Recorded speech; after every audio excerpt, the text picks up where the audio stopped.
Yes Have Some podcast is brought to you by Carnivorous Creations, your one-stop shop for all of your Proton Pack building needs. If you're in the market for a Proton Pack, head to carnivorouscreations.com. That's carnivorous with a K. You're going to find aluminum motherboards, resin parts, fiberglass shells, and a whole lot more. Find them on Facebook at Carnivorous Creations or head straight to carnivorouscreations.com, remember carnivorous with a K, and get started on an authentic, screen-accurate Proton Pack. Everything's under control. Situation normal. I don't want to grow up. Do you want some? Jurassic Park. Now playing the PS7. Ecto goggles with Ecto Buffer, Neutrona Blaster, and Water Zapper, each sold separately.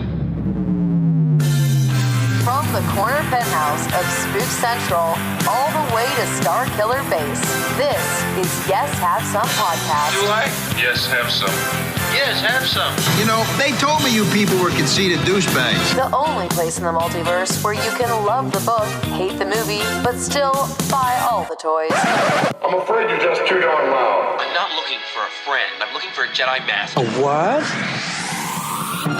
Please remember to hold on to your butts and get ready to get stressed. With your hosts, Craig Goldberg, Abigail Gardner, and Jacob Walsh. Nothing but science. Science. I have no science facts. Abby, start us off. 2019, it's the new year. Give us a science fact. Wow. You're literally stumping. One fact. I thought you were going to ask me about my science projects, like as a kid. In the 8th grade, for my science fair project, I did the history of professional wrestling in Georgia. So that's how she was kind of Did they let you get away with that? Got 100. You did? My teacher was like, it's not really science, but it's fine. But you put a lot of effort into it? No science at all. No, pro wrestling is a science, you could say. You have the word history in your fucking title. Yeah, that should have been for your history class. Also, Maybe it was. Maybe I'm misremembering. Okay. I just know I used one of those, you know when you used to do those projects, it would be like the 3 board, like the cardboard thing? Yeah. The trifold? Yeah. And I used staples all in it instead of pasting all of the paper to it, and like the entire back was just staples sticking out of it. So like every time I went to pick it up to take it to like the next class, I hurt myself. Mm-hmm. And then you could later use it in a hardcore match. Yes. It was a prop more than anything. Very Let's cool. just say that me and Jason from Friday the 13th were in a lot of the same classes. Abby, how are you? Happy 2019. Thank you. I'm doing well, actually. Yeah. Happy New Year. Thanks. Happy New Year to you and to all of our listeners. And to you, Jake. Jake, Happy New Year. Thank you. Happy New Year. And I guess I should introduce the show now, right? Sure. Yeah. Okay. Traditionally, 10 minutes in, we Do let they not everybody know know. what they're listening to? They might not. They could have been flipping through Sirius XM, turned that off, got on iTunes. Welcome, everybody, to 2019. It's Yes Have Some podcast, episode 130. We are embarking on our 3rd year. It's not our 3rd anniversary yet. That'll be next month. But yeah, I think, and I've been telling people this, no one's really reacted the way that I wanted to. I want to celebrate the 35th anniversary of Yes Have Some podcast this year. Because it makes so much sense. We should get in on like the momentum being built by Ghostbusters anyway. It's 35 years of Ghostbusters. We've been around for almost 3 years. Yeah, so we'll just jump to 35. It's a timeline jump. Yeah. It's like The Walking Dead. It's like Lost. It's like Lost. Thank God. Thank God we're not still talking about Walking Dead. Because earlier when I mentioned it, that was a lot of Walking Dead. I don't think we've mentioned Lost in a while, so let's talk about Lost. That's fine. It's also my 35th anniversary. I'm 2 months older than the movie Ghostbusters. No, 4 months, 3 months. Okay. Numbers are hard for me. It's tough. So is science. But you guys Although are both Abby still has not given us one fact about science. I don't know what kind of fact. Like Anything. I'm struggling. I'm going to look up science facts. You could on the say internet. the Earth is round, which some people might not believe. You could say the sun is a thing that exists. Babies have around 100 more bones than adults. 20% of Earth's oxygen is produced by the Amazon rainforest. You're cheating, though. Yeah. But there's the facts, guys. The internet can tell you all sorts of science facts. That's a fact. That's science. I like that. Hey guys, I just used the scientific method to figure that out. I don't remember if I did. You did something. I don't remember the scientific method. Either way, it was better than my wrestling project. Yeah, I worked really hard on my science projects. I remember taking a lot of time to I remember melting Tums with acid to see which antacid melted the fastest. I was doing good hard work as an 8th grader. I should have done that because my acid reflux. Whew, Woo! I should have known. Jake, how did you celebrate the New Year? I didn't. I just kind of hung out and watched TV. I went to work the next day. Were there any fireworks in your neighborhood? Yeah, I mean, I heard them going off, but I didn't watch any. I sat on my couch, and I watched Gone Girl. Ooh. Oh my God. Craig's jealous. Jake told me he watched Gone Girl yesterday, and my response was, "Wait, are you fucking with me?" As if it's an challenge. Are you serious? For a second, I got scared as if I was supposed to invite you to watch it with me or something. That's Craig's movie. You can't go watch Gone Girl without me. You didn't even know which parts to pay really close attention to. Rewind and watch over and over. Like when I watch a movie with somebody, yeah, and it's their first time, and instead of watching it, I'm just watching for their reaction. You're watching their reaction? Right. I did that. And you get upset if dude, you missed it. She's walking out during the best part. That happened with Guardians of the Galaxy. What did you think of the wine bottle? That was pretty crazy, Huh, right? You want to see it? Did you? Oh, you didn't see it? Well, you're not reacting like you saw it, so... I know a guy who... the spoilers if you haven't seen Gone Girl, but there's a scene... there's just a scene involving a character in the movie, and there's a lot of blood at one point. And he passed out watching it. Really? Yeah, wow. He legit passed out. Wow. Couldn't handle it. I love that movie. Let's get him on the show. We'll just talk, we'll just set him We'll up. make fun of him. Yeah. That would be good. I would like to make fun of somebody. If you say the word blood a lot, will that make him pass out too? Blood! Let's get him to pass that on the podcast. I like that goal. Dude, you know what? I would like... him up. The paramedics have never had to show up in the middle of an episode. Mm-hmm. Maybe that could be a goal this year. Mm-hmm. Right. Whoa, we've had a pilot, but never a paramedic. Yeah, we've never had an EMT. I'm ready. I feel like we kind of... That first year, man, 2016, we had a lot going on. We were traveling. We were in 40,000 feet in the air doing podcasts. Uh-huh. We didn't have any of that last year, but I think this year is going to be... It's going to be a big one. I think we will this year, yeah. It's going to be big. Yeah. But there's a plane cast in our future for sure because we're going to LA. It's going to be Ghostbusters related. So whether there's a convention at the end of that plane cast or not, doesn't matter. We'll see, guys. I was telling my hairdresser about FanFest today and explaining the whole situation, and even she was like, "Oh, so okay." So everyone put $100 in, and you still haven't heard anything? Here's Ghostbusters FanFest. What you do is you pay $100, and then you're your own boss, and you hire 10 other people that they pay $100. It's great. I got my kit in the mail. This is what it is. You pay the $100 for FanFest, and then every year they just keep telling you, "Oh yeah, we got FanFest is in the works. It's happening this year. We got a new rider," and then it just never happens for fucking 20 years. Yeah, they told me. Model. They told me we're gonna go fast on this one. Sure. Yeah. FanFest is gonna happen. It's not gonna get canceled. No. That's all hearsay. I'm excited about it. If we build it, they will come. So. Yeah. Speaking of that, my favorite scene in Gone Girl. No, just kidding. Welcome everybody to 2019. No joke. It's going to be fun. It's going to be a fun year. There's lots of toys to buy. There's lots of movies to see. Mm-hmm. And these toys and movies are not going to buy and see themselves. It's up to us and the listening audience of Yes Have Some Podcast to make sure that we're being good consumers, keeping the economy afloat. Now, I don't know if buying things off eBay and Instagram does anything for the economy, but... Man, our toy shelves are filling up. It makes me happy. So fast. Who cares about the economy? I care about my own personal happiness, and that stuff brings me a lot of happiness. I agree. Yeah. There you go. Yes. I like that. Yes, Have Some Podcast. Who cares about the economy? That's going to be a shirt. It's be our first shirt of 2019. Cool. Well, we got a lot to go over. Basically, what we're going to do is we're going to recap 2018. We're going to talk about our favorite movies of the year, some of the hits, some of the misses. We're also going to talk about what we're most anticipating, what we're most exciting. Here we go. I thought I was going to start this year with I am exciting. That was a Craig quote. I can't talk. I forgot how. I need to be like Billy Madison. I need to go back to school and learn how to talk. No, I'm excited about a lot of movies this year. But real quick, we've been doing this every week and people seem to be into it. So Jake, I'm going to ask you that age-old question. Okay. What'd you buy since last time?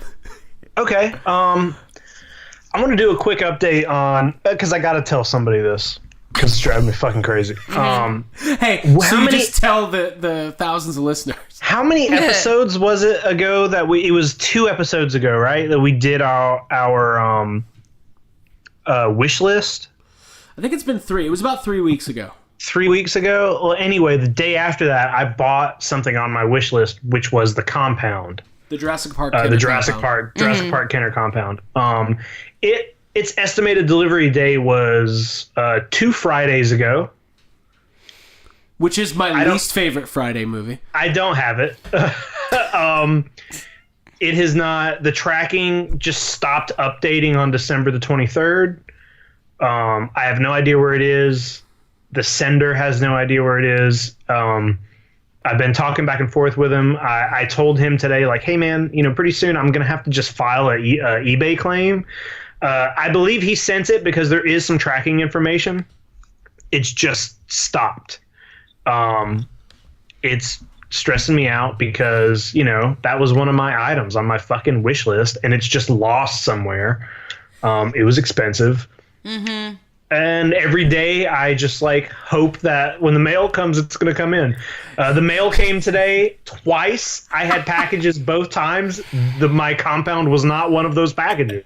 Jake, are you peering out the window like Kevin McAllister on Christmas morning? Yeah. That's exactly. Jake's posted up right there. Dude, yes. I see you out on a lawn chair just waiting with tracking devices and a headset on. Just hitting refresh on the tracking over and over and over. Yeah. Do you need Dennis Nedry to debug all the code of the tracking to figure out where this thing is? The compound was... So when I bought the compound, it has a bunch of other random Jurassic Park Kenner accessories with it.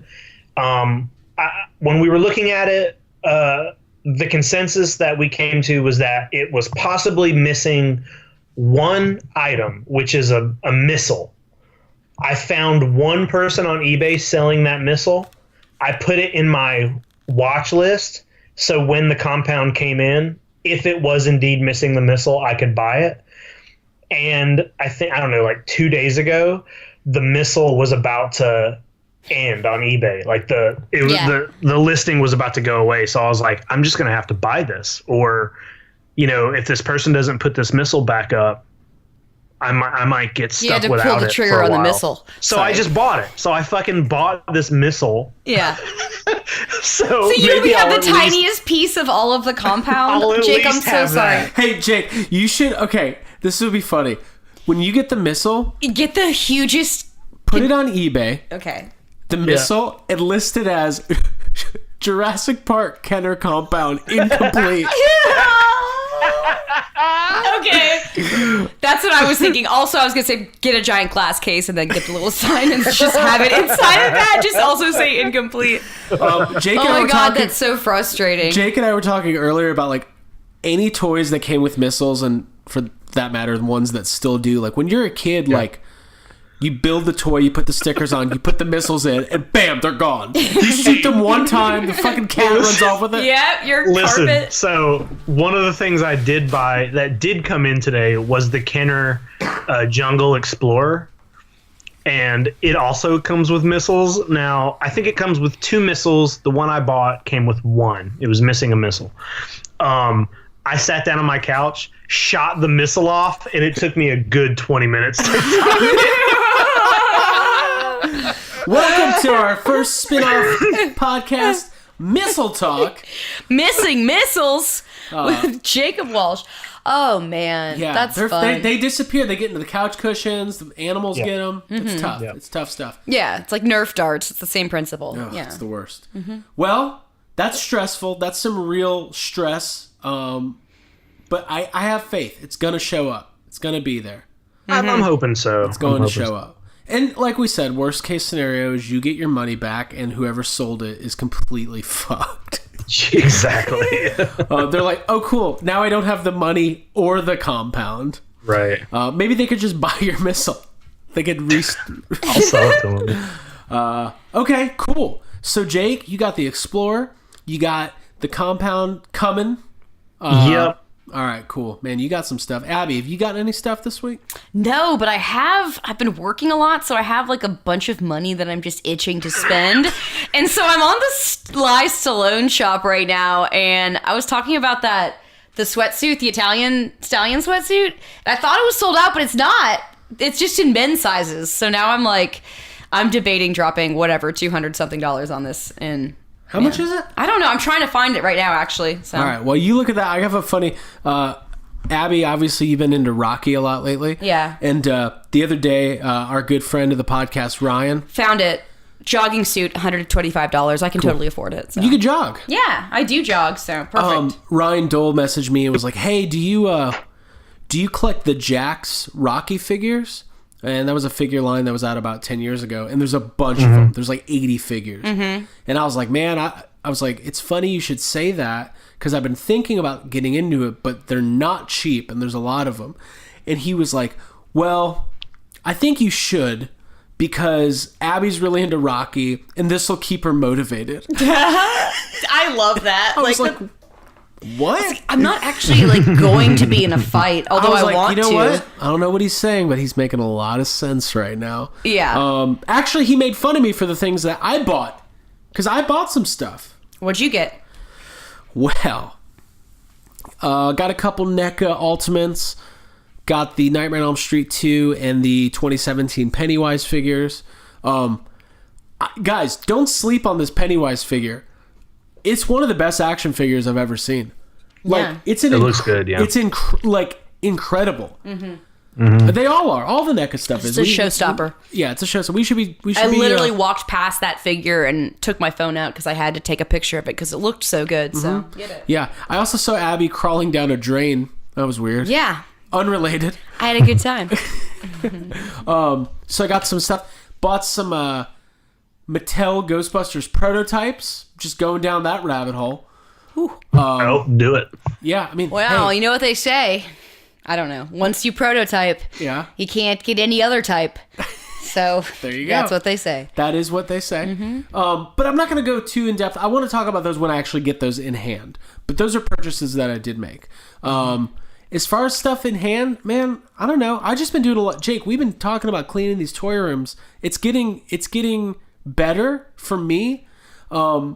But I know you said you had some stress this week trying to get your shelves organized. Oh, I know what story I wanted to tell. Star Wars Black Series, the Stormtrooper from the newest line. God, this is getting nerdy. All I will say is that Walmart is terrible at being a store because I took it to the scanner and it rang up for 3 cents.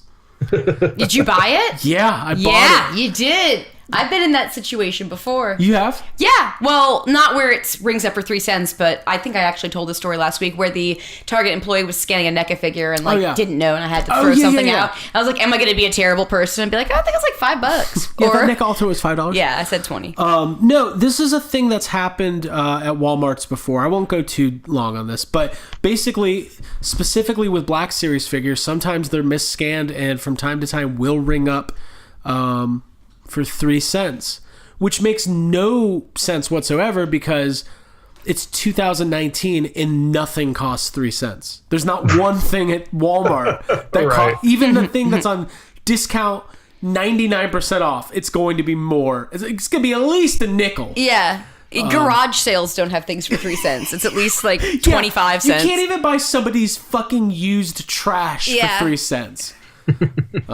So yeah, that's what I got. But that's pretty cool. I'll have some more stuff coming in the mail, and we'll talk about that more next week because I got some Bill and Ted Kenner stuff going. We got some stuff going. We got some stuff going. Yeah. But I want to talk about movies. Let's do it. I want to talk about movies. What a year it was. What did you guys think of this year? Every year before, like, movies start coming out, like today, for instance. Like earlier, I was on the phone with my brother. and he was like, you know what? Looking at the list, I think this is going to be the biggest year of all time for movies. And like literally, I say that. You say that every year. I've been saying that every year since like 96. Yeah. I was like looking at the docket. I was like, this Will Smith Independence Day, it's going to be a big year for movies. Yeah. But this was a big year for movies. I don't think I would be lying when I say that. What did you think, Jake? Were you happy with your movie intake this year? Well, you know what? When I was going through my list of what I saw this year, and as far as like movies that came out this year, I didn't have a ton that were really standing out to me. And I mean, like honestly, I think when we started this, we were going to do a top 5 list, and I don't know about you guys, but my list was like, well, I got 3. Yeah, I got 3 and an honorable. There were a lot of movies that I enjoyed this year, but as I'm like looking at them, it was hard for me. There wasn't a large number of them that were like super standouts. You know what I mean? There were a lot of good movies. But to me, there were only a few that I saw that I was like, oh, shit. Like, we need to be talking about this. And that movie is Leprechaun Returns. Yes. Mm-hmm. And, yeah. But no, there was some good stuff. Leprechaun Returns is... Well, this is what we should do. I will say... I'm comfortable in saying Leprechaun Returns is collectively, yes, have some podcasts, special category, like... You know, like when they give somebody an Oscar, like a lifetime achievement. It's like best comeback. Best comeback is the Leprechaun. Yes. Most improved. I like that. That'll be Leprechaun Returns. Yeah. It's going to get its own award. Icon award. Yeah. It's like the Janet Jackson Award. Yeah. Got it. The Icon Award. I like Cool. that. We're giving... Dude, when Lyndon Porco joins Yes Have Some in the next couple weeks... Dude, let's give him a YHS icon. We should send him a Moon Man. Okay. Like an MTV award. Wait, YHS it should be the Egon tie. That should be the shape of the award that we give. Okay. The broken one? Yeah. Here's a broken tie of a Frank Beaches you're right. event. I don't know if that's the greatest award, He's like cool, symbolically, but I made friends with the right podcast. Yeah, Jake, I was kind of in the same boat. My thing is, there's definitely 4 or 5 movies I really wanted to see that I still haven't yet. Yeah. But we wanted to do this in a timely manner. Like that movie Vice just came out with Christian Bale and Sam Rockwell. I really want to see that. And there's a couple others, but I'm confident in saying that more than likely the movies that I missed probably aren't going to be beating the movies I'm selecting for my top 3. If it was something where I was like, you know what, I have a feeling that if I thought it was going to be one of my favorite movies, I've already seen it already.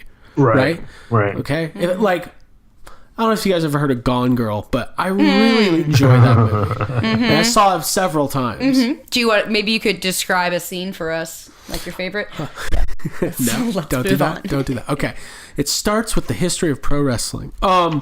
So yeah, we'll go through this, and we'll name our top movies of the year. We'll talk about them. We'll converse. Throw in our honorable mentions.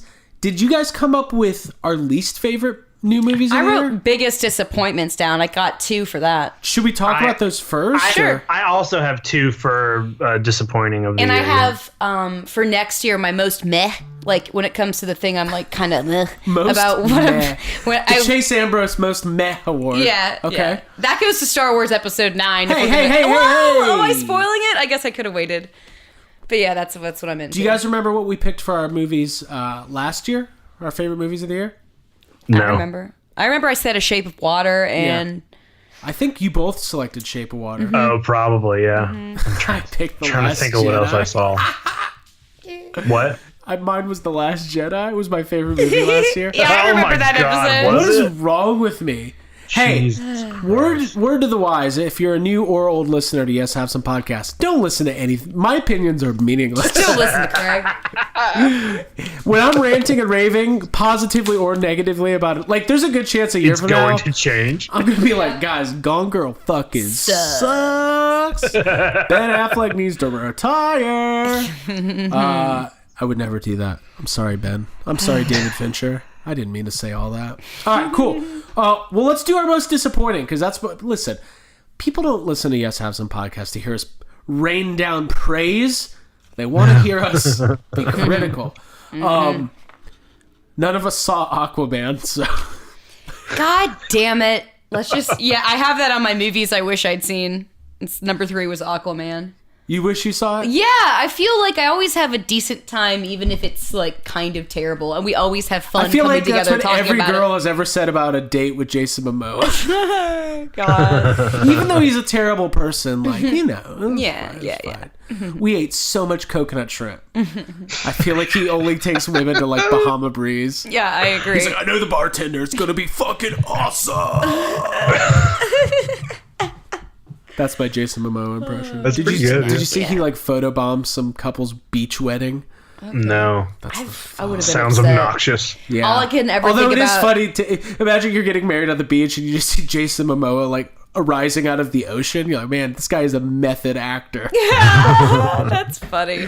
No, I was thinking of Jason Momoa the other day when I was watching Twilight Zone. It was New Year's Eve and there was a marathon on, and the episode with It Isn't Fair with like the guy who breaks his glasses. At one point his wife like takes a book that he's reading and scratches it, like crosses out like all the letters in it and like completely ruins it. I was like, dude, she's just like Jason Momoa. Fucking bitch. Yeah. You fucking bitch. That's my takeaway.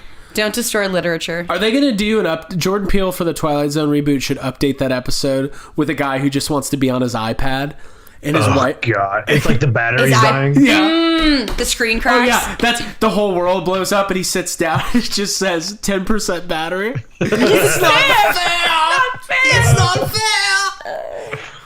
And then he finds an Apple Cube, but no USB cord. That's fucked up. That is fucked. All right, cool. Most disappointing movies of the year. Abigail, go. Number 1, Solo. No question. Ooh, Yeah, interesting. I was let down by that movie. I haven't seen it a second time, and I was definitely looking forward to it. I almost, like when I was looking back on 2018, thought, oh, this was a year without Star Wars, because that was my initial reaction. Like, I basically forgot about Solo. When I saw the movie, I didn't have a good reaction to it. I haven't gone back to it.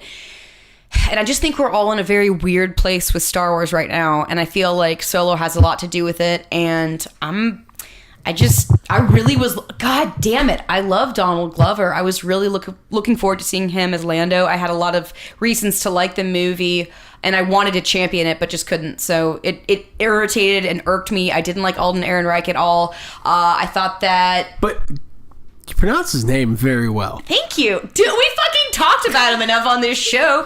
Ehrenreich. Yeah, he just was a stiff, not as...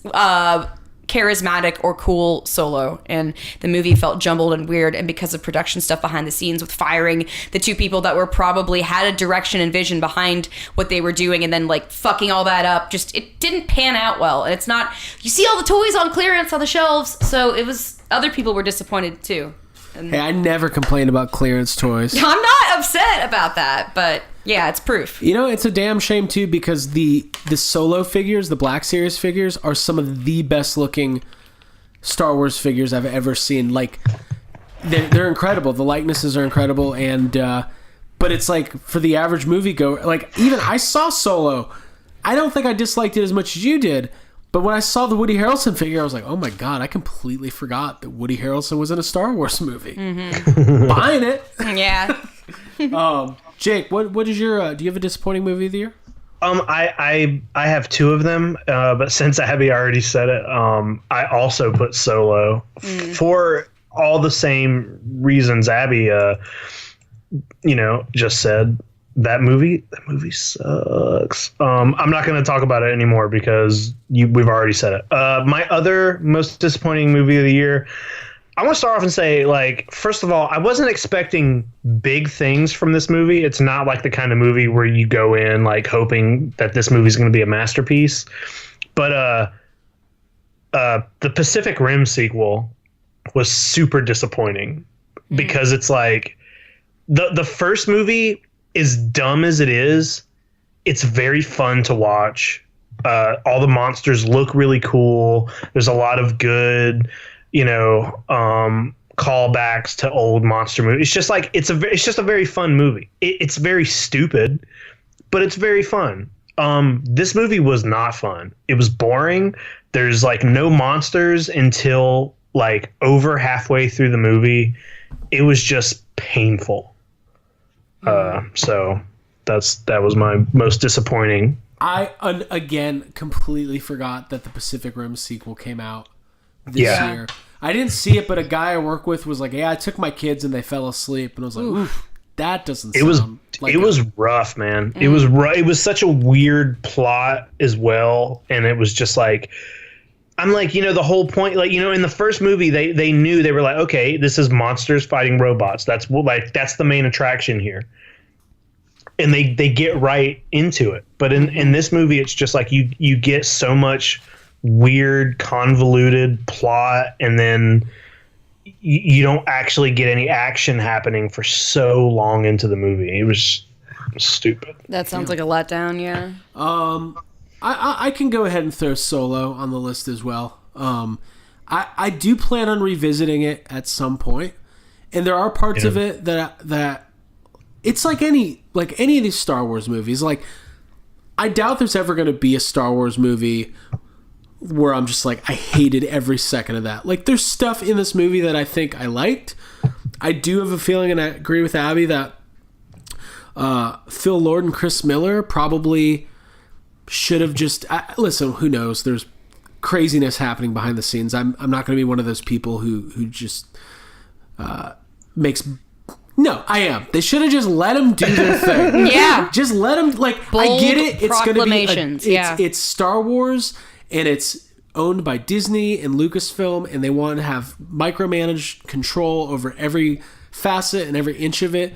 And Phil Lord and Chris Miller come from the world of improv comedy, and they pieced from everything I know, they piece their movies together kind of ad hoc, and they try a lot of different stuff and figure. I mean, that's just the way they do it, and it didn't work out, and that sucks. And Ron Howard tried his best, and Ron Howard's a great director, but overall, it was a letdown. So there, I said it. Mm-hmm. Yeah, good job. My other non-solo letdown of the year would be Jesus Christ. I just had my memory is just donezo. No, I got my list. I can't take yours. I was like, New Cloverfield. Oh yeah. See, you did take it. No, I'm not gonna say Cloverfield. This one's kind of weird because I actually. You guys know, anybody who listens to the podcast, I rank my movies. When I see a movie, I obviously react to it, but it's how do I feel about it 6 months later? Am I wanting to revisit it? Am I enjoying rewatching it? Am I thinking about it? And that's kind of what lends itself to being on my top list or whatever. I'm going to put Jurassic World Fallen Kingdom on my... I'm not going to call it... heel turn. It's not a heel turn. It's just... The movie's been out for 5 or 6 months. It's a Jurassic Park movie. I've only watched it one time, and I haven't had that urge to go back and revisit it. And I'm judging you, but I had this moment too. No, I did. I was like, oh yeah, Fallen Kingdom. That's definitely not in my top 3, but yeah, I don't know if I'd push it so I'll far. put it this way. It's not one of my... I'm not going to say this is my least favorite movie of the year, but it felt more middle of the road, because Jurassic World, every time I watched it, like, it kind of grew on me. And maybe that's what happened with Fallen Kingdom, but like over time, like, I really love the first Jurassic World, but like, I haven't been able to pinpoint exactly what it is, but there's something, it's almost like a sticky hand that you throw against the wall. Yeah. And for whatever reason, it's just not sticky. You know what would probably help you out here? Rewatching it? Well, maybe you should watch it again. I need to. And then it will maybe answer your question either one way or the other. Right. Either you'll be like, oh wait, I don't like this, or either you'll be like, oh, I'm just being dumb. Well, but I'll agree. Like, I mean, as far as like what Abby you just said, it's not on any of my lists either. Like, I liked it, but I definitely wouldn't be like, this was the best movie of the year. It's not on my best. It's not on my worst. It's not like, it definitely was middle of the road, I think. Yeah. I mean, there's definitely, like, expanding upon the John Hammond stuff I really like a lot.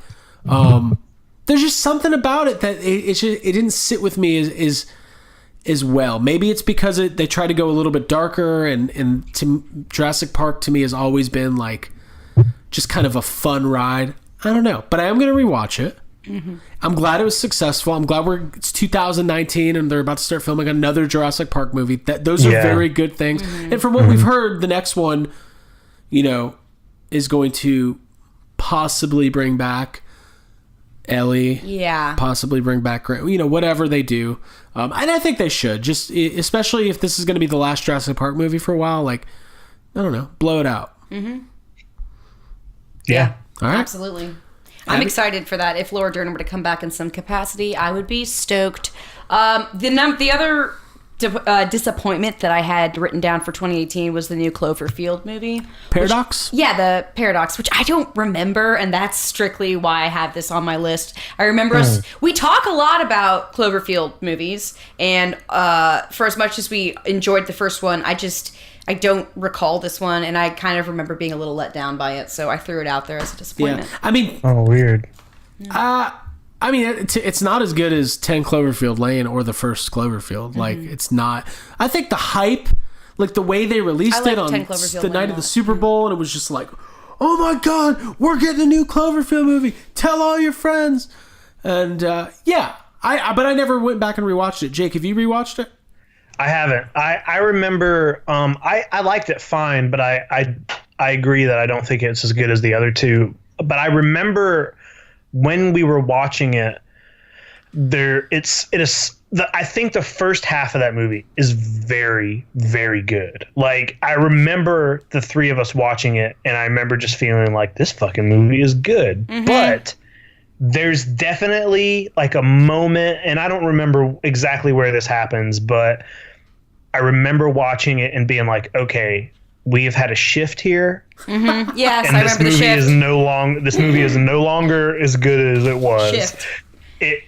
I remember it having a very, very strong first half, and then kind of a lame. Yeah. Maybe not lame, but maybe just like weaker. It doesn't finish. I'm having I feel like I'm remembering parts of it, but I also think that those parts might actually be in Alien Covenant, and I also don't know when that movie came out. Was that last year or was that the year before? The year before. Jesus. That was the year before, yeah. Okay. Mm-hmm. Wow. We've been doing this a long time. We sure have. That was a bad movie. Well, that was a bad one. That was a shift. Yeah, that was I like Jacob Walsh. There has been a shift. Jake, from now on, anytime we're watching a movie, if it suddenly gets really good or bad in the middle, you need to stand up and be like, "There was a shift. The shift happened." You guys feel it? Cool. So, cool. Are we ready to move on to? What are you showing me? Abby just held up a piece of paper. Abby just held up a piece of paper with tons of words on it. I didn't know if you knew what we were moving on to. What are we moving on to? Anything. It's up to you. How about we do our movies of the year? Sounds good to me. Okay. Very good. I like it. We haven't covered that yet. I peeked at Abby's list the other day, and I noticed that you were writing down also movies that you had seen for the first time that did not necessarily come out this year. Yeah, I did that for my watch list for 2018. I watched 17 movies that were new to me that aren't new this year, that I very much enjoyed.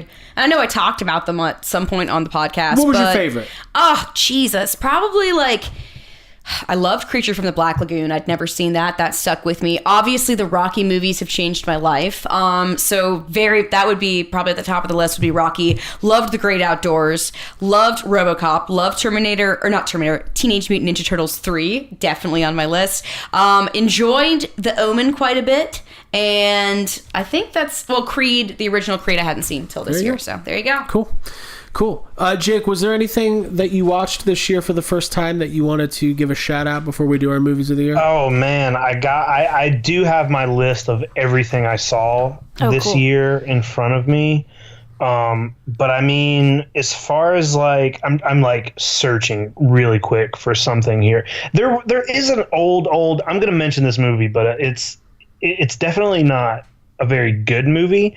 But it's one of those it's one of those movies that I remember seeing pieces of as a very, very young kid and being like weirded out by and being like a little scared of it and like just always kind of wondering what it was. Before you say it, is it Look Who's Talking Too? How did you know that? Because those dogs are talking in that one, and that is scary. Oh, maybe that's the third one. That's the never mind. But I eventually found out what the movie was, and I just bought it one day. And that movie is called Food of the Gods, and it's an old H.G. Wells story where something happens and these animals are eating this liquid that's just coming out of the ground, and they start to grow very big, and they're like attacking people. And I remember it's such a silly movie. Like, it sounds like a cool story. The movie's very silly, but when I was little, it scared me. And I saw that for the first time. There is another movie that I do want to talk about. I saw for the first time, but it's related to one on my 2018 best list. Okay, so we can just save it for a second. I'm gonna hold off on that one. Yeah. Okay. Cool. Well, I guess it's now time for what I am calling the YHS, not the Oscars, the YHS Baby Oscars. Oh, he's a coconut, this guy. Okay. Happy's gone completely berserk. Oh, there we go. Smelly. Hey, 30 years of Ghostbusters 2. Woo! Here's the YHS Baby Oscars. We are going to give us... I'm really mad I didn't come up with that name. That? It's good. You like that? I like it. All right. A-game. Bringing our A-game. Baby Oscars. We each picked 3 movies that we are putting on our list of best movies of the year. We will reveal them in order, starting with our third favorite. If you did not rank them 1 through 3, that's okay. Just name a movie and pretend. Abigail Gardner. Whew. Your third favorite movie of the year was... Number 3 was Annihilation, which was an amazing movie. I brought that up today. I was talking with my hairstylist about this episode tonight, and I said Annihilation, and the girl next to me in the chair was like, oh, I love that movie. And I was like, I know, it's beautiful and violent and terrifying, and then like it gets super crazy and meta at the end and like explains life, maybe, I'm not sure. I just really liked it, and it was a movie that brought my friends and all of us together. Jake, you loved it, our friend Julia really liked it, and it was just something that like it had an all-female cast. It was unlike any other movie I saw this year, and it like struck a chord with me and felt very original and different and good, and I fucking loved it. So it's number 3. Yeah, seeing that movie in theaters was really amazing. The sound design was incredible. The last 30 minutes were the 30 minutes that I will always remember. Like, not necessarily what I saw, but just the feeling of like my seat shaking and like just seeing these colors on screen. Like, I've never done acid, but I think that was close. It's just as good. Yeah. Maybe. There's acid in it. Yeah, like go see Annihilation in theaters. You can't, I guess, now. But if they... Okay, go to Best Buy, buy a projector. Buy one of those like 70-inch TVs. Yeah. Hey, watch Annihilation, take the TV back. I want to do that anyway. Yeah. That movie's awesome. Natalie Portman's great. Rory Kurtz did some really fucking awesome posters for that movie this year. Although I know Jake, we kept talking about how like every poster for that movie is just colorful flowers, and Jake's like, "Where's the fucking monster? Where's the bear? Goddamn bear!" There's a lot of things in that movie you could be making prints of, and I do like the Rory Kurtz flowers. But there was also another print that came out like the same time that's sort of identical, like it's the same exact thing. I'm like, come on, we could do something. And I also, now I've never read, I know it's based on a book series or whatever, I haven't read those, but Barack Obama, former president of these United States, put Annihilation at the top of his list. Well, what does he know? What does he know? Everything. God. What was on Donald Trump's movie of the year? Do we think he watches movies? Rampage. That was an okay Wait, that movie wasn't bad. It actually wasn't that bad. I was like, wait, I agree with Donald Trump. No, he just went, what's that? Super Size Me. He just watches that. He's like, I love it. I love McDonald's. Just completely misses the point of the whole movie. He just knows it's about McDonald's. Yeah. It's like, he watches those Travel Channel like food glorification, like the McDonald's all around the world episodes. Yeah. The only good thing they've done outside of America is have more McDonald's. I'm just doing Alec Baldwin. I don't have a Donald Trump impression. Ew, okay. Why are we talking about this? We don't need one. Jake. Yeah. Number three. My number 3 was the remake of Suspiria, which it's weird that I'm even saying that a remake was in my like top 3 favorite movies. And the original Suspiria is also a movie that I saw this year for the first time. It's one of those that you hear about a lot. You hear about it being like a classic. And there's been a couple times this year even where, you know, there's like a big horror community. There's so many horror movies coming out constantly, and sometimes when I hear about a horror film that's a classic and I'm getting ready to sit down and watch it for the first time, sometimes I'm not really expecting a whole lot out of it, especially if it's like an older one. And when I sat down to watch Suspiria, I was like, all right, well, I guess whatever. I'm watching this movie, and I really, really liked the original Suspiria. Like, I kind of got a little like obsessed with it for a small period of time. And then I was like, it is such a weird movie. I don't know if you guys have seen the original Suspiria at all. So I don't know. It is very weird. Have not. I'll just go over it really quick for people who haven't seen it. It's like this girl's in a dance school. Weird stuff is happening. There are witches. That's the basic plot of Suspiria. And so after seeing the original, I was like, okay, well, this remake is coming out this year. Let me do some research. Let me look stuff up. It came out. I drove to Florida to see it because it was kind of a limited. It was kind of a limited thing. It's a very long movie. I think it's over. I think it was over 3 hours. But it's amazing. It's creepy. There's some scary visuals. There's some really like horrendous things happening, but it's not, you know, there are so many different kinds of like horror movies that exist, and there's this thing. I'm gonna go a little bit off on like, I'm going off on a little bit of a rant. Do it. There's this thing that happens when people hear horror movie that they just will instantly think, you know, that it's going to be a slasher, or they give it no merit. You know what I mean? They think like a horror movie. There are people out there who will say that horror movies don't, you know, they take no talent, or they're not important. They're never up for like awards or anything.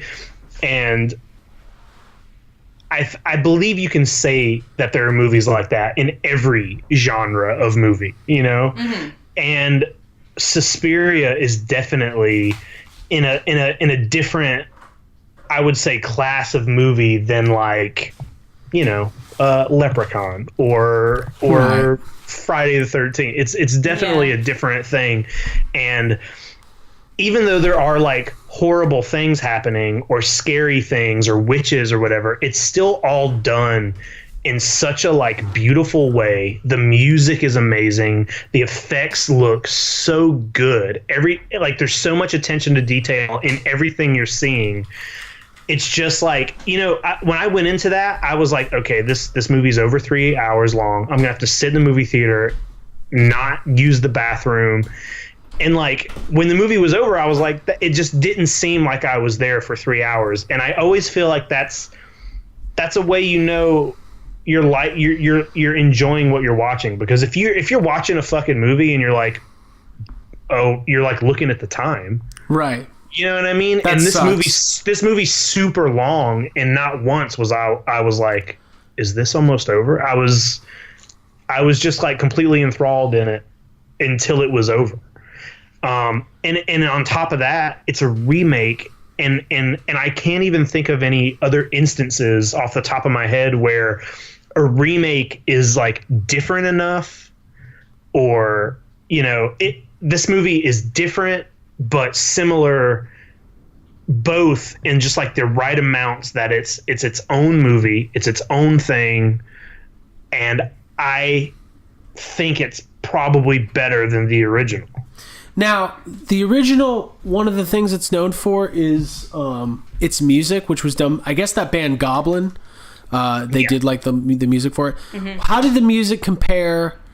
It's very different. It's very, very different. Two of the things that the original Suspiria are known for are the music and the color palette.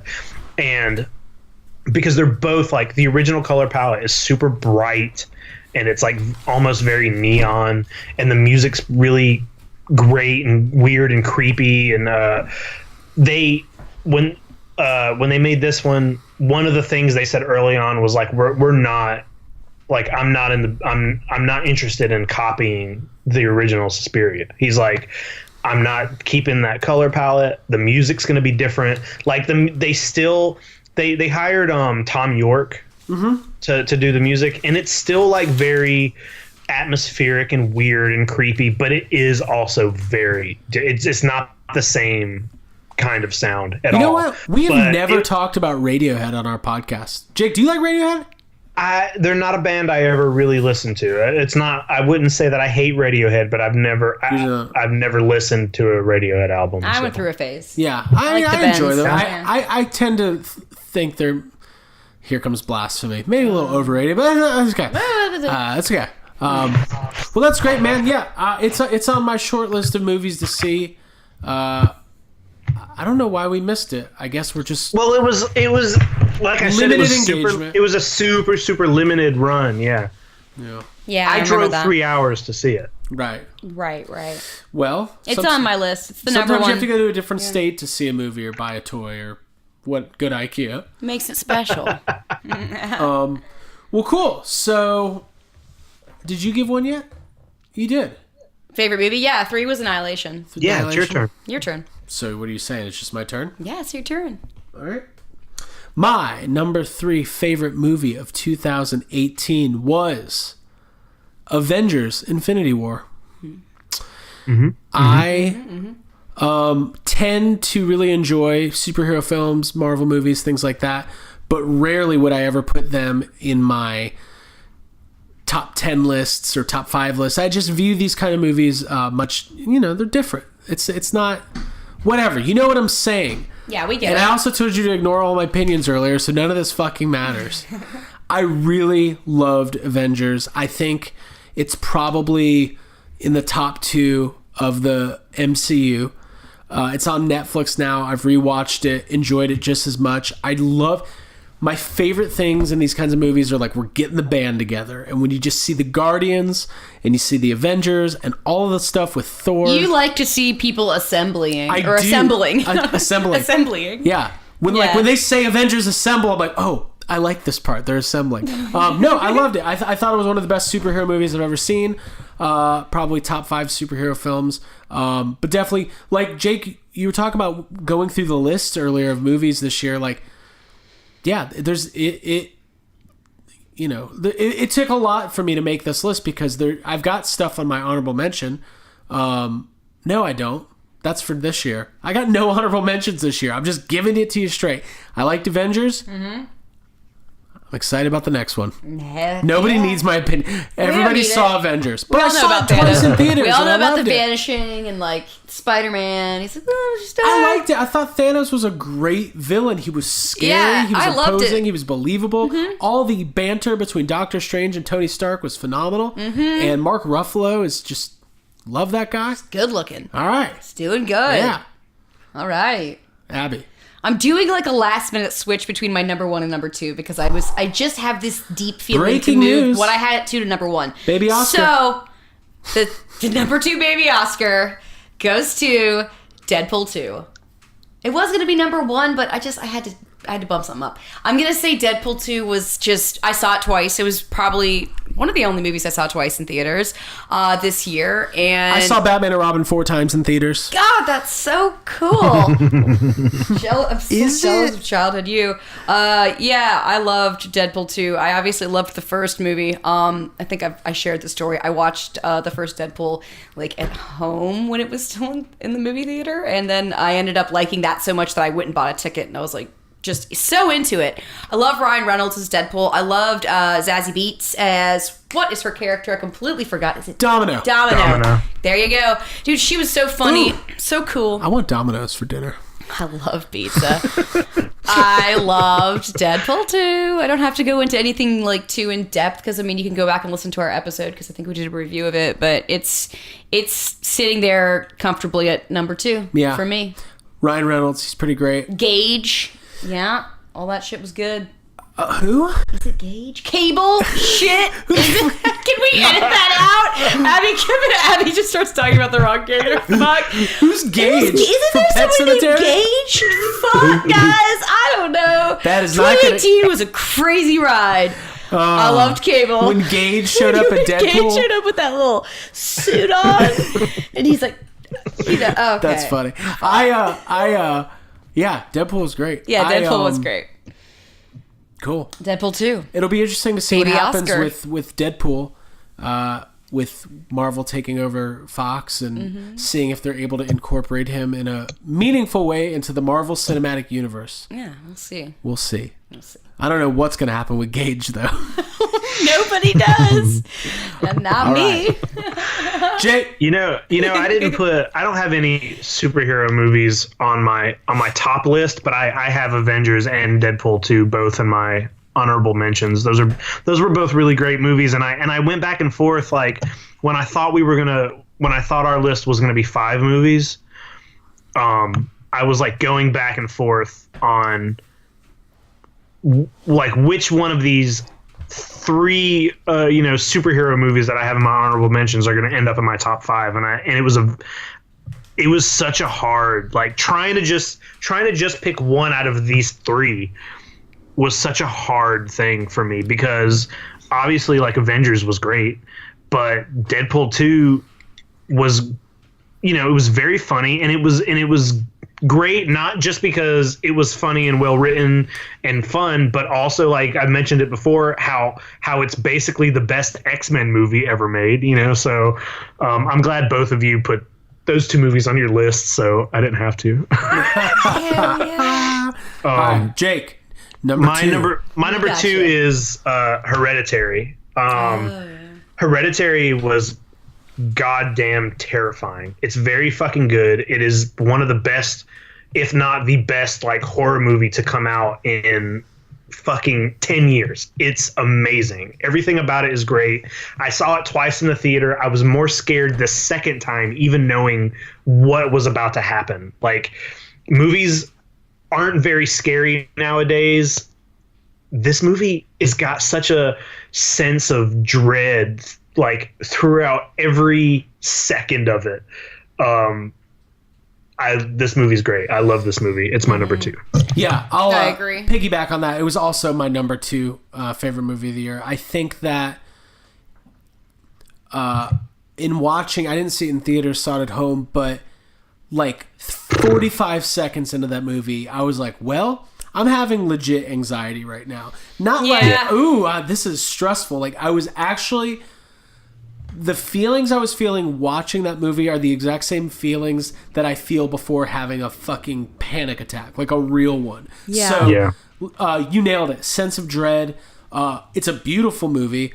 When you first saw it, you said this movie feels important, and it does. Like because it doesn't rely on like modern horror tropes. Yeah, there are some jump scare elements, but everything they do in that movie is well executed. The acting is phenomenal. All of the stuff with the brother and the little sister is just like, dude, it just fucks with you. Yeah, and then when it spirals out at the end of the movie, like it fucks with you in the beginning when it's just normal stuff, but then when it becomes supernatural and like completely unearthly, it's very terrifying. Yeah, the last 20 minutes are like, it's the same feelings.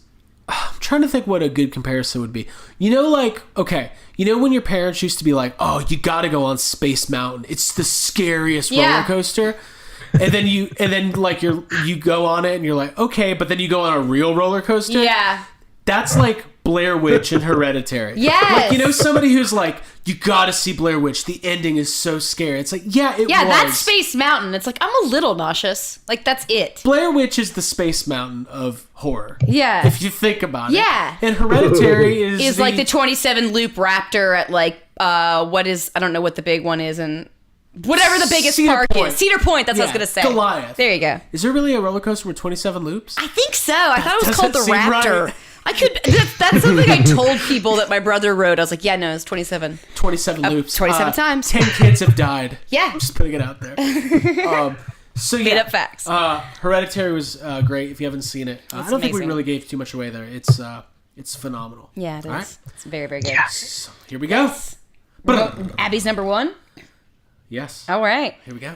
All right. You are number one. I am number one. And this is my baby Oscar going for the same reasons that you guys put Hereditary on your list, because it made you feel uneasy and like anxiety all the time. I put Spider-Man Into the Spider-Verse at number one because it made me feel really good and about myself and about life, and it made me laugh till I cried, and then it made me cry because I was feeling just really strong emotions.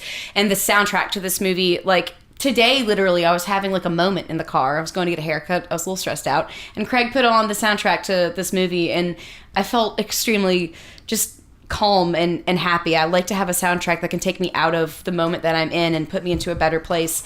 And thinking about this movie makes me feel good. And I want to go back and see it in the movie theater, and I want to own it. And I want to say thank you to everyone who worked on it. Ryan, one of our listeners, did like coordination for special effects. Ryan is more than a listener. He's a fucking dude. He's a good friend. I would consider him a good friend and an enemy of the podcast. Yeah, frenemy of the podcast. He's like in the middle ground. Yeah, I know I talked about it recently on the show because we reviewed it. But yeah, it's you know who else was heavily involved? Phil Lord and Chris Miller. Hell yes! Take that, Kathy Kennedy. Deal with it, Star Wars. Most meh for 2018. All right. There it is. I don't know what else to say. Yeah, we talked about it, I think. And I had no previous interest really in Spider-Man. I really didn't.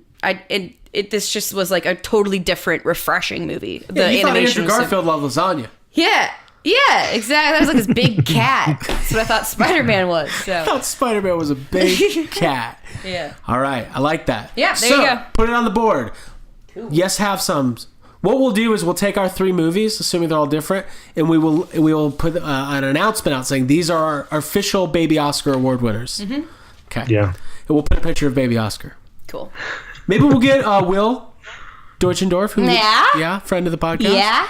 And he'll, I don't know, he'll be part of it.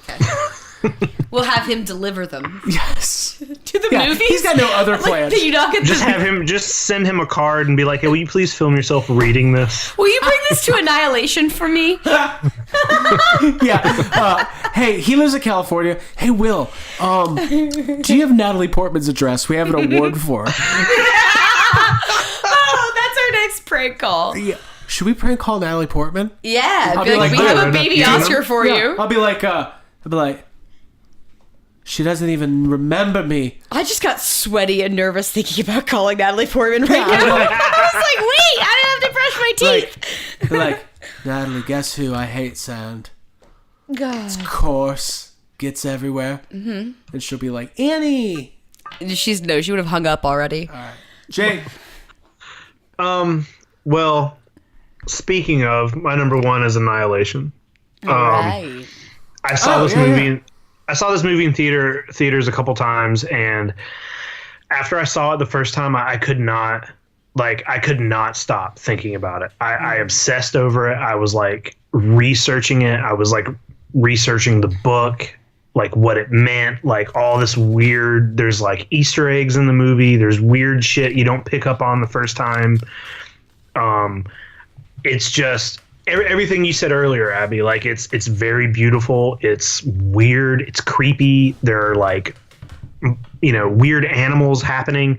It also, like, out of nowhere has one of the scariest things I've ever seen in my fucking life. Like that was one thing that I loved about it so much, is that it's not a horror movie. I would call it a sci-fi movie, but then, like, out of nowhere, that bear thing shows up, and it's very frightening. It is very, very frightening. Well, in that respect, to me, it's like the first Alien, which is it's clearly a sci-fi movie, but there's elements of fucking sheer terror. Yeah, which is what I want out of a sci-fi movie. Yeah, and quiet and beauty and nature and all that shit. Yeah, everything you said, Abby, but plus, like, I don't think I've ever thought so hard after seeing a movie, watching a movie. I've never, like, I don't know. After Pop Star, I was doing some research. Tell you what, on Wikipedia. No, it's Annihilation. Just like it really got to me, and I watched it a lot, and I just that movie came out on February the 23rd, which is my birthday, and I saw it, and I just, like, I remember at the time being like, well, this is the best gift I could have gotten. Like, this is a very good movie. That's my number one. Who directed that movie? I don't know. Fuck him. Hey, what did he ever do to me? I'm sitting here like, hey, I'm sitting here talking about how much I love this movie. I don't know who directed it. Dude, hey, Gage. Gage directed it. Gage directed it. Well, I want to see what else that guy's doing. Alex Garland. His name's Alex Garland. What is he doing next? Does he have anything else coming up? He let's see. He received praise for the screenplays for 28 Days Later and Sunshine and Dread. Oh, okay. Cool. That shit's good. Doing some stuff. Cool. All right. You guys ready for my number one? Oh, wait, hold on. He directed that Ex Machina, which is great. Oh, yeah. Okay. Yeah, Annihilation. And I think is that it? That's the only things popping up here on Dude, he's Wikipedia. 2 for 2. Ooh, he should do Ghostbusters. Ooh. God, can you imagine how fucking weird and terrifying Ghostbusters would be if this guy directed it? Yeah, and it would probably be low budget, and also Natalie Portman would probably be in it, and I'd be fine with all of that. Yes. It'd be great. Yes. Guys, what if Just put Ghostbusters that was bear terrifying? in Ghostbusters. Yes. Hey, I noticed Venom wasn't on anybody's lists. Oh, big surprise. That could have been on my biggest disappointment list. I don't know if I even put that. You have to anticipate something to disappoint it. I didn't even write that on my list of things I saw this year. Wow. Sorry, Venom. Made a really good Venom. impression on you. You are forgotten. And, isn't Tom Hardy like your number one? Yeah, my big number one crush. Yeah, he's like, you forgot to put me on that.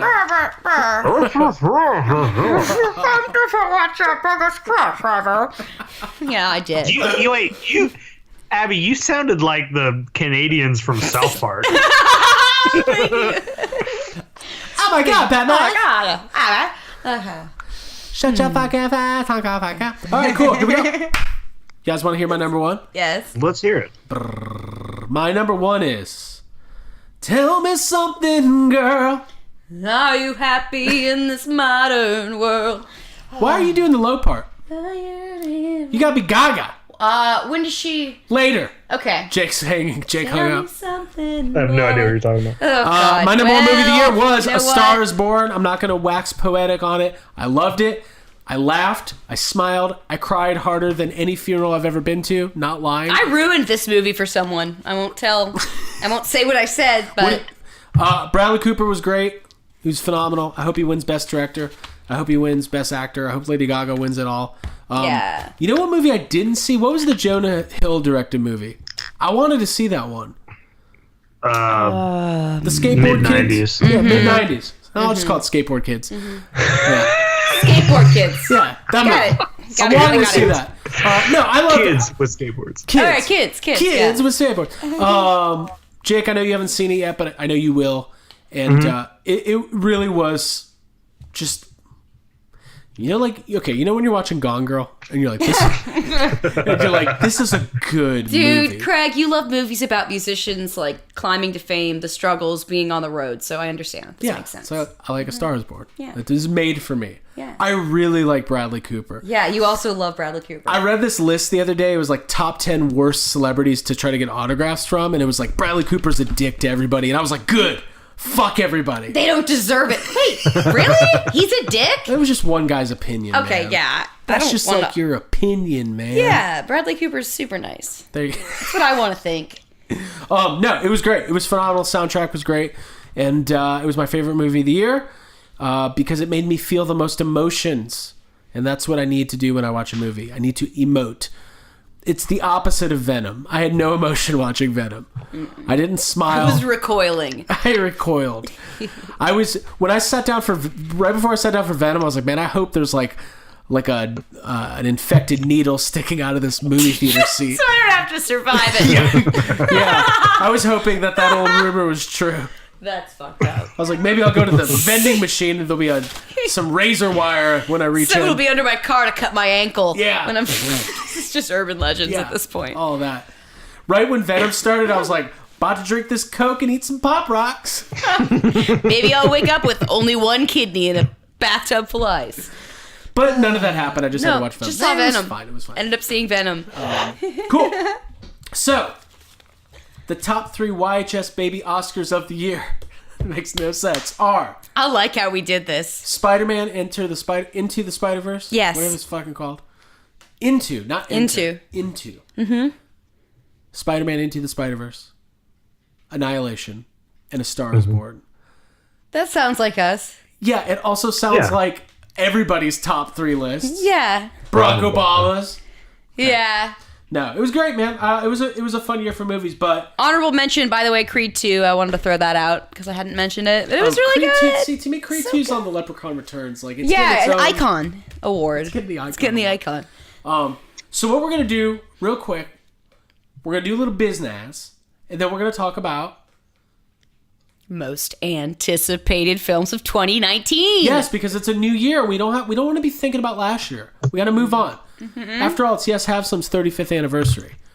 And the best way to celebrate 35 years. 35th. I can't believe we've been at this for 35 years. Me too. I don't feel a day over 32 years. No. But if you want to celebrate, if you want to get in on the fun, the best way to do that is by reading a book. That's my goal this year. I'm going to start reading again. Yes. I'm going to read more. What do you guys think? You think I'll do it? Don't believe it. No. You don't believe it? Well, I'm going to. And what are you going to read, Craig? I'll tell you what I'm going to read. I'm going to read The Adventures of Duke LaGrange. It is a 3-part book series by YHS listener Jay Key. That's right. I've been saying it for a couple weeks. Our listeners are doing things. Okay? They're not just sitting around on eBay like us. You know, just buying things, not getting them in the mail. Mm-hmm. They're actually out there following their dreams. Yeah. Okay? They're not posted up waiting for their compound on a lawn chair with their binoculars. Yeah. Sorry, Jake, by the way. That's fine. I don't know why we're picking on Jake right now. I know. Every time I say it, I'm like, Jake, I'm sorry. Oh, your expensive product didn't come in the mail? What a loser. What a poor little baby. What are you laughing about? I'm trying to read a goddamn out here. Do it. If we were a morning news show, this would be on YouTube. Yeah, it would. Try to talk about. They're making fun of me, and it's not appropriate. We're in the middle of an ad read here. Yes. How to Pick Up Women with a Drunk Space Ninja is book 1 in the 3-part book series, The Adventures of Duke LaGrange. The second 2 books, How to Win at Pit Fighting with a Drunk Space Ninja and How to Save the World. Nope. How to Save the Universe with a Drunk Space Ninja. Whoa, bigger. It's even bigger. He was going to say Save the World. I said, Jay, you're going to go big or go home. That's what I tell everyone. Now I know why this is on your list for reading material in 2019. Available wherever books are sold. We're talking Amazon. We're talking Barnes & Noble. We're talking Books A Million. And you can get all 3 books for $12.97 on Kindle. That's a deal. Yeah. It's not 3 cents for a Stormtrooper, but it's a pretty good deal. For 3 books, right? Right? Yeah. Okay, cool. It's almost there. You can't get anything for 3 cents these days. You can't. That's true. So if you go to Amazon trying to buy this book and you only want to pay 3 cents, you're shit out of luck. But get out of here. If you want to spend the new year with a brand new book series, we're talking a sci-fi comedy series. If you like science fiction, if you like comedy, if you like supporting up-and-coming authors, it is The Adventures of Duke LaGrange. Like I said, all 3 books are available now. You can buy them physical form or Kindle form. I prefer physical form. I like having physical media. I like owning it. Touch it, smell it, taste it. Drop it in the toilet. pages get all fucked up? You ever done that? Yes. I washed an entire book. It was a self-help book. I put it in the washer. Came out all puffy. I think I need a little more help. You need some more help. I still read it, though. Yeah, it was a that's Brene good. Brown book. How to Pick Up a Woman with a Drunk Space Ninja is book 1. How to Win at Pit Fighting with a Drunk Space Ninja and How to Save the Universe with a Drunk Space Ninja. Book 2 and 3. Pick them up now. And I heard a little birdie. It was Jay himself. He told me he's working on possibly another follow-up. Woo! So you don't want to get behind. No. The only reason I haven't read the Game of Thrones books is because I'm just behind, you know? Yeah, like, you're I'll already- read them otherwise. You're already behind. I almost just knocked over a bat cave. We got wild stuff happening here. Wild. So get on it now. J. Key, The Adventures of Duke LaGrange. Do it. Do it. Do it. All right. You guys ready to talk about our most anticipated movies of 2019? So ready. How ready are you? I am like 10 fucks ready. Wow. Okay. That's All right. ready. All That's right. ready. Cool. So why don't we just, I don't know. Are we going to just do this like we did, one at a time? Just start rattling them off? Let's do it. I did my top 5. Cool. I think I did that too. Oh, okay. I'm anticipating a lot this year. Cool. All right. Here we go. Yes. Let's do it. What's your number 1 most anticipated? No. Oh, Number 5. Reverse. Back it up. Beep, beep. Number 5, Avengers Endgame. Yeah, it's on my list. I want to see it. I'm curious. I want to see what happens to everybody. I was emotionally leveled by that movie and then told that I shouldn't be because it's like, oh, it didn't really go anywhere. So I want to see where everybody went. And I told you that. Everyone. It was a big deal. It's like they're not going to kill all these characters. That's like half of like the cast. So I want to see how they all come back. I'm very interested in the storyline. So yeah, there you go. And the trailer looks good too. So fuck it. Number 5, Avengers Endgame. Craig, what about you? Oh, we're doing like a... Okay. Yeah. Number 5 is Jay and Silent Bob reboot. Now, hold is on. that coming out this year? Well, Damn. Okay. Damn. Hold on. All right, this is not on my list. They start filming it next month.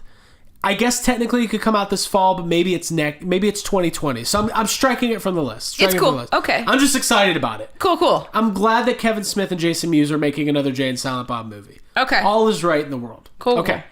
But here's my real number 5. Mm-hmm. Joker. The Joker movie. I'm very excited about it. Someone needs to be.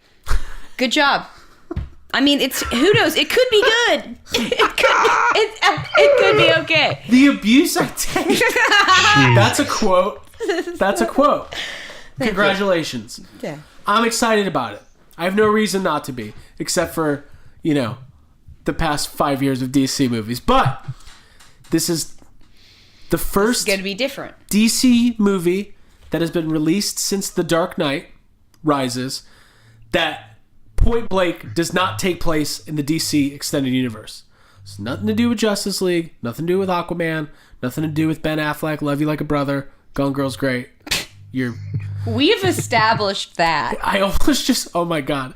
I was trying to say Bruce Wayne, and I was thinking Dark Knight, and I almost said Wayne Knight. Whoa. Okay. Who's Newman. Yeah. Oh, okay. Also, he'd be a great Bruce Wayne. Newman would be great. He would. Different stories. Even better Batman. Cool. Even better. I despise him.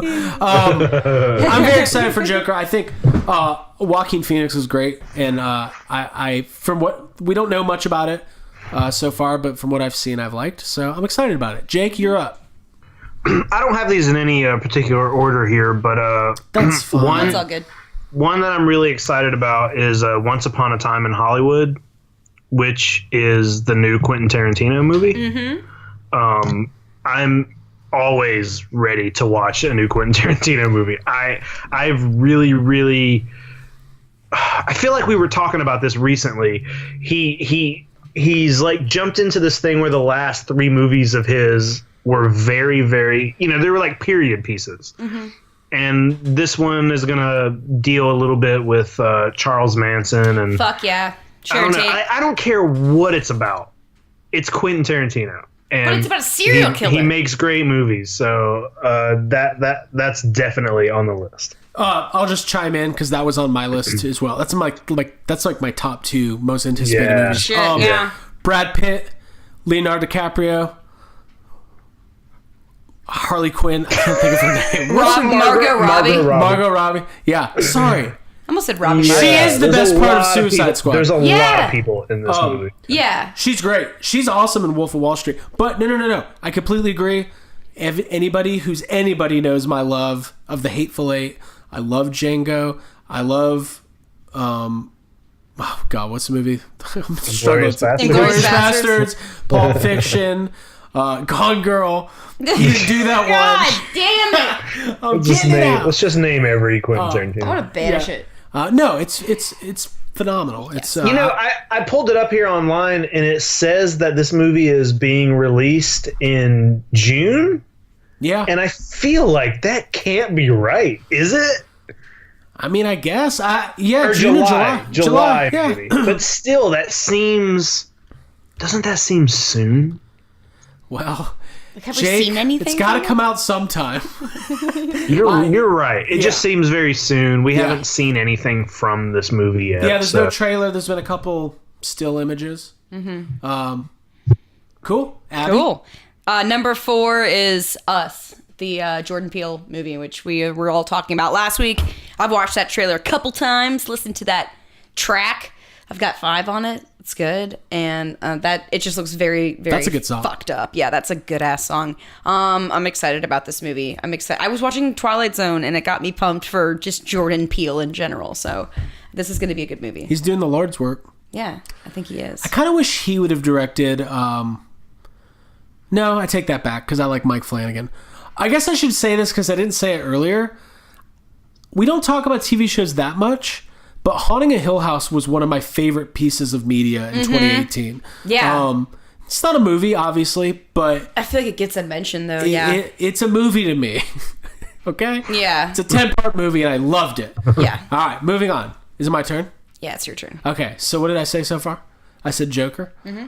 And I already talked about Once Upon a Time in Hollywood. Mm-hmm. You guys ready for this? Yeah. Mm-hmm. Irishman, which is the new Martin Scorsese movie about Jimmy Hoffa, starring Al Pacino, Robert De Niro, and the return of Joe Pesci. Came out of retirement. It's going to be a Netflix movie. That's what okay. And it's Scorsese. I basically love everything he's ever done. And Goodfellas and Casino this is kind of, in The Departed are all incredible mobster movies. And I'm just very excited. What I'm most excited about is that they're playing all these characters over a long period of time, and they're using de-aging technology to play like 35-year-old versions of themselves. And that seems crazy. I can't wait to see that. I can't wait to see if they pulled it off, because if they didn't... And it's going to be fucking weird. I have not seen Casino. Really? I hear it's great. I have not seen it. I mean, I liked it. Do you like Goodfellas? Yeah, but you know what? That's a movie that I only have recently seen. Like maybe last year I think I saw Goodfellas. Yeah, I love Casino. I mean, it's what you would expect. It's like a 3-hour movie with like the best acting you've ever seen. It's funny. Yeah. It's violent. You know, it's good stuff. Right. Check it out. Good. Do commentary. Cool. We'll do it. 3-hour commentary. We better get a more comfortable couch. All right, Jake, you're up. Cool. Pet Sematary. Nice. Yeah. This looks fun. I really love the old Pet Sematary. I love the book. I'm so glad we're getting so much Stephen King stuff. I'm rereading Pet Sematary right now. Cool. Just to be ready for it. I think this cast is all really good. Pet Sematary. Nice. When's that come out? Let's see. It comes out April. Mm-hmm. So not that long. Yeah, I'm ready. Hell yeah. Abby? Oh, well, that's on my list too, but it's not the next one. Number 3 would be, for me, the Untitled Terminator movie. Kind of. But also, Godzilla King of the Monsters would be my real number 3, because that shit looks really, really good. So I think that the Terminator was just a joke, and I'm really excited. You're cheating. You're I know. adding extra you know ones what? in My number 2 category also has 2 movies in it tied. It's fine. It's Abby. It's what I do. Do my own thing. So yeah, Godzilla King of the Monsters. Jake, I'm sure you agree with me. This movie looks amazing. We've talked a lot about it. No, it's not on my list. It's not on your list? Yeah. Not true. I'll go ahead and say it. Lie. Obviously, that's my number one of the year. Okay, well then I can go ahead and say, since you said that, sorry, Craig, calm down. My number 2 was Pet Sematary. I just need to get that out. Oh, you got your little Okay, also It, Chapter 2 was my tied for 2. This is my Stephen King. Just want to go ahead and take the floor here. Cool. You want me to go? Maybe Gage will be in all of them. I'm hoping Gage is going to be in it. All right, cool. Craig, your turn. You better do too. I'm excited about Terminator for sure. More, it's like worried, excited. Like I don't know what to think. I'm glad Linda Hamilton's back, but that's what makes me excited. I've been burned by a couple Terminator movies, like all of them since Terminator 2. But I get so much enjoyment out of making fun of Jai Courtney, so who knows? It could be fun, even if it's bad. I don't know if he's in it. No, he's not. Okay. Whew. Ready to take some heat on this one. Star Wars Episode 9. Listen. Star Wars is a foundational part of the fabric of our society and also our podcast. I know that The Last Jedi did not do for us what we wanted it to do. So I am still going to be very intrigued, excited, and looking forward to Episode 9. I'm very happy that J.J. Abrams is directing it. We watched The Force Awakens again recently. I love it. I think it's a great Star Wars film. I'm not like foaming at the mouth. Like I don't wish Star Wars Episode 9 came out tomorrow. Like I kind of wish they would push it back a couple of years to give us some time to chill. Yeah. It was kind of nice having a Christmas off, honestly. I liked it. I needed a Christmas off from Star Wars. It's too much pressure. But yeah, Star Wars Episode 9. I of course I'm looking forward to it. It's the 9th chapter of the Star Wars saga. I want to see what they're going to do. Yeah. Having said that, I'm stressed. I didn't put Star Wars on my list, but only because I knew one of you would. Like, obviously, we're all looking forward to seeing the next Star Wars movie. Yeah. But it's not on my list. It's not my number one. Jake, next. Yeah, so I think, like, as far as the list, I think Abby knocked off, like, Godzilla, those were all on my list. I had a couple others here. I'm kind of excited to see what the fuck is happening with this Child's Play movie. Yeah. It's been like a weird road to this movie, and still we haven't seen a trailer or anything like that. But I'm intrigued by it. Yeah, I bet we get a trailer in the next couple weeks. We'll probably get a bunch of trailers in the next couple weeks. I'm excited about that. I mean, hey, it's a franchise we love. We're the self-proclaimed #1 Child's Play podcast in the world, and prepare to hear a lot. Maybe we'll interview Aubrey Plaza. Whoa, that would be exciting. Yeah, put it out there. Yeah. All right. Fuck. I'm sure she'd be really easy to interview and wouldn't just be deadpan, hard to get through the whole time. I think we can handle her. I think I can handle her. We could break her. Yeah, I think I could break her. You can't fuck with us. No. All right. Abby? Yeah, we're cool. My #1 most anticipated movie of 2019 is obviously Captain Marvel. I've talked a lot about how much I love Brie Larson, and I've been inspired by her workout routine prepping for this movie. But everything else that has come out about this movie, the fact that she's got a cat, and the cat was an Easter egg in one of the posters, and there's also now a Funko Pop of her cat. I also have read a couple, not a couple, but one trade paperback for Captain Marvel. And I plan to read some more before this movie. I'm not. Dude, yeah, I know you're not. I'm going to be reading J. Key's Duke LaGrange trilogy. We know. Okay. We know. It's Marvel's first female-led superhero movie. I think it's going to be a lot better than Wonder Woman. And the trailer's good. Shame. Don't say Don't that. you know Wonder Woman was the greatest film of all time? The reason that it does look is because Brie Larson is more relatable, in my opinion, and you want a female... Can you not relate to Gal Gadot? No. Because Why? she was pregnant when she was filming that movie, and she looks perfect, and I shouldn't be mad about that, but she is an Israeli supermodel, so that's just a little bit different, and I'm excited because I think Captain Marvel is going to have a lot in it that's going to get me going. It's got Samuel L. Jackson, and it takes place in the 90s. That's enough for me, so pumped. I kind of didn't do this in any order, but I'll just go ahead and rattle off the rest of my list because there's only 2 more. John Wick 3. I've professed my love repeatedly for the John Wick universe. I'm waiting for everybody else to get on board with me. This is the future. This is our generation's Keanu Reeves trilogy. Okay. Well, I mean, The Matrix was, but, you know, this is the next one. I love Keanu Reeves. He's one of my favorite actors. Love these John Wick movies. They're phenomenal. I still don't have my Chronicle Collectibles John Wick Blood Oath coin set, even though it was on my wish list, and everybody else got wish list gifts. I got stuff that I want. I know. You know what? I got you the comics. The first 3 issues of the John Wick comic book. Yeah. Jake, what'd you get on your wish list? Didn't you get an RV or something? No, Shut up. No. Oh, Jake's got a compound. It's coming in the mail. Maybe. All right. But my number one, here's a movie I'm excited about. Yeah. Men in Black 3. Yeah. Yeah. I get it. Nope. It's not. Men in Black 4. Men in Black 4, right. International. Dude, you just bought the first 3 on Blu-ray. Yeah, I bought the Steelbook trilogy. I'm going to brush up on that's another universe that, like... You're going to brush up on how many movies there are. Yeah. First, I'm going to learn how many Men in Blacks there are. Yeah. And then we get the khakis. Then we get the khakis. I think Jake and I make that basketball reference all of the time. Constantly. Jake will be like, basketball part 2, that'd be good. Jake will be like, hey, I'm about to make this post on Instagram. I'm like, cool. First we get the khakis. Yeah, I'd watch basketball too. Yeah. Fuck it. No, I'm very excited about Men in Black. Love that trailer. Chris Hemsworth. I just added L in his name. I noticed that. Chris Hemsworth in Men in Black 3. Chris Hemsworth. Can't wait. We just can't wait. Craig is so excited. Engage with Gage.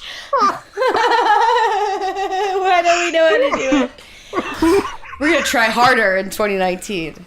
No, we're not. No, we're not. We're doing try the exact least same level hard. of try. Chris Hemsworth. And Chris Hemsworth and Tesla Thompson. That's kind of my favorite actress. No, they look great. Liam Neeson, the movie looks awesome. Love the trailer. I love that the reaction was so positive. Did not read much backlash on this one. Yeah, which is different for legacy franchise films and the Sony Pictures library. Yes. I don't know, guys. I'm stressed about Ghostbusters, so I'm just putting my love towards Men in Black and John Wick. Yes. Anything, dude. If they had some ghosts in John Wick, I'll be set. Keanu Reeves would be a great Ghostbuster. Yeah. We'll watch him in anything. Yeah, watch him in anything. He can play Eglon. I'm gonna put L's in everybody's name. Yeah. Eglon Spanger. Guys, you know what this proves? This is going to be a great year for movies because we barely scratched the surface. There's a lot coming out this year. Yeah. And I'm very... There's a little women movie coming out in December that has Laura Dern, and I'm very excited about that. Okay, so we didn't do this, though. Yeah. What's your number one anticipated movie? Oh, that's what we just did. That's okay. what we just did. That's what we just did. Okay. Yeah, Laura Dern. Laura Dern. We need to make a Make Laura Dern Great Again hat because I feel like this Last Jedi stuff. People do not like that character. What was the name of that character? I literally. It's like Hodor or something. I was like YOLO. Hodor. Hodo. Hodor. General. Yeah. Haldo. Thank you. Thank you, Jake. Where's Haldo? Some reality. Thank you. Hodor. Where's Haldo? I'm sorry. Remember at the end before she runs the ship into the other ship and she's like, hold the door. Yes. Hold the door. So good. She got her name. Spoilers. Oh, hey. Anticipated television shows this year? Last season of Game of Thrones? Yeah. That's a big deal. Yeah, that is a big deal. Yeah. True Detective Season 3? That's a big deal. Should we commit... You know, we've never done this. Maybe we should do like episode recaps of Game of Thrones as it unfolds. And like... Because you know our opinions are going to be very different than other people's. Our recaps will be like, what's that character's name? Who was that? I haven't seen that person before. You know, the little one.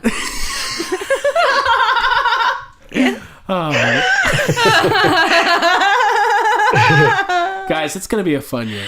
Yeah, it is. If this episode is Stranger Things season 3. Yeah, they put a teaser. There's an image up. What'd you think about that poster?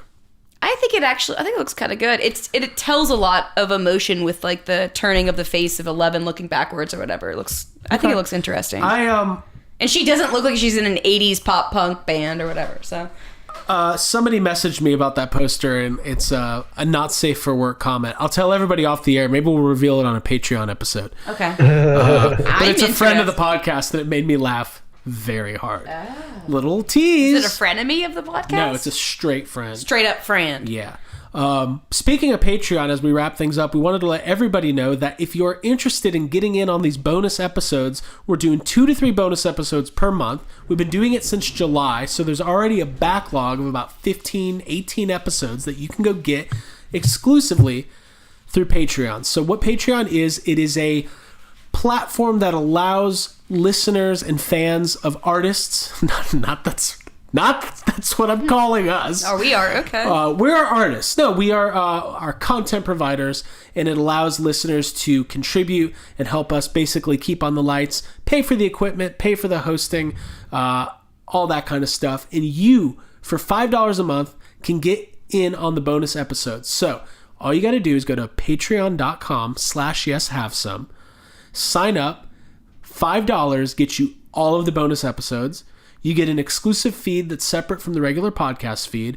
Put it in your phone, your iPhone app or your Android app, whatever you're using. It's really easy. And I've helped people. Mm-hmm. I've done like tech support for people. Mm-hmm. They were like, Craig, we can't figure this out. I was like, I will help you. Yeah. I was like, I'll come to your house. They're like, no, don't do that. Mm-hmm. Just tell me what to do. $5 a month, bonus episodes. We have a ton of fun. We get a little loose. You know, we tend to have a couple drinks before we do those episodes. That's not true. That's not true. But we could, and that's what's fun about it. You never know what we're gonna do. It's after hours. No, we go really in detail. We covered like Ninja Turtles 3. We did a full rundown of that movie. We've talked about our favorite soundtracks, all sorts of stuff. So you can get on that. Go to patreon.com/yeshavesome for $5 a month. You can get in on the bonus episodes. Get those backloads, the backlog, all of them. It's like Christmas. It's like Christmas again. Second Christmas. I need to stop buying things. That's going to be my final thought. I need to start buying things. Jake, what do you need to start doing or stop doing? Oh boy. I mean, I'm not going to stop buying things. I don't know who you are or what you think the world is like, but you're not going to stop either. I'm not. You literally bought vintage Ghostbuster toys today. Yeah, I did. And I don't care who knows it, because now everybody does.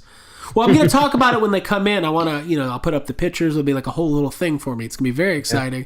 Yeah. And I think it was on one of the Patreon episodes, I was live buying. That's something we do. We all talk about barges here, right? For those unfamiliar, a barge is when you make an unnecessary or irresponsible purchase for something that you want and you don't give a fuck, you just want it, so you barge.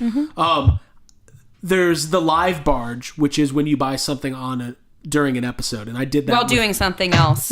I bought a can of ectoplasm, which arrived, and it's fucking beautiful. It smells great. I smelled it. It smells amazing. It's great. Now I introduced the new concept to you guys today, the bargain barge. That's when you get a really good deal. And the deal's so good that you feel like you saved money that you just go buy some other stuff. That's a bargain barge. Yeah, it leads to another Like if barge. I win an eBay auction and it's like less than I thought, I'm like, dude, I just saved $20. I'm buying something. That's a bargain barge. Got to even it out, a little something. It's even Steven. 2019 is going to be a fun year. I'm very excited to spend it with you all, celebrating our 35th anniversary. Any final thoughts before we sign off? I'm ready. No, I wanted to say something about the Instagram really quick. Okay. I started a thing today where we're posting some like vintage figures, like vintage packaging. We talked about this when we, I think it was last week when we talked about the Proton Pack box, how the back of the box, it's like something you don't really think about. If you don't own that, I said this, I feel like I haven't seen that since I was a kid. Yeah. So I thought it'd be a good idea to start posting on our Instagram pictures of old toys, old vintage packaging, the cards, the back of the box. Yeah. So we posted the first one today, and it's a Jurassic Park Kenner Alan Grant figure, and we're gonna be posting those every few days here. Yeah. That's cool. So if you do not follow us, Instagram is our favorite form of social media, although we love Facebook. And of course, the official Facebook group for Yes Have Some Podcast is Group Therapy. Yes. It's very easy. It's easy. Abby's going to tell you how to get there in just 1 second. But Instagram, we love Instagram because we love buying toys. We love posting about it. We love interacting with you guys. So follow us on Twitter and on Instagram at YHS Podcast. Go ahead and give us a follow. And we're going to be posting up all sorts of stuff. Lots of toys, lots of cool finds. We got some good stuff coming up. It's going to be good. I promise you.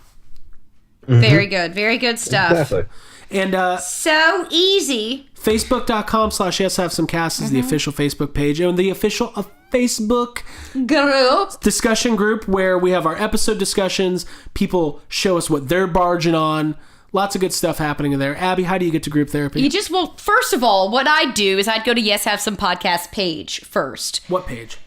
It's on Facebook. Okay. Just search Yes Have Some Podcast in your little browser. We've got 4.3 thousand likes. You'll go find us. You click it.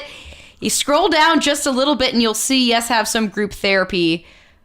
I'm trying to make... Yeah, it literally pops up. It says groups by this page. It says YHS Group Therapy. It's not difficult. There's 118 other friends on there. 393 members. That's my friends. That's how many of them numbers. are my personal friends. I'm giving you guys way too much information. But I'm doing it live. Like, I'm on my phone right now looking at it. So, yeah, YHS Group Therapy. We've got the picture of the fettuccinis. Not all of them, but what the fuck is happening? It is great. You can find group therapy easily. You'll request to join it. I'll give you the approval. I approved somebody today. There you go. So there you go. It's good. The odds are good, guys. It's that easy. It's so easy. It is easy. And Happy New Year to everybody. This has been a fun couple of years. Ghostbusters is going to make a big roaring comeback this year. I can feel it in my heart. We're going to be right there with you the whole time. Mm-hmm. And if not, we'll always have John Wick, and Annihilation, and some other stuff. Spider-Man. All right, and Spider-Man, and maybe a Compound. We'll see how that goes. Gage. You always have Gage. Hope so. Probably have Josh Brolin's I think we will. award-winning performance as Gage. Ladies and gentlemen, episode 130 is in the books. Happy New Year. 2019's off to a rousing start. For Abigail Gardner and Jacob Walsh, my name is Craig Goldberg, saying... Go buy something. Go buy something. Bye. Good night. Love you. Bye. Bye, guys.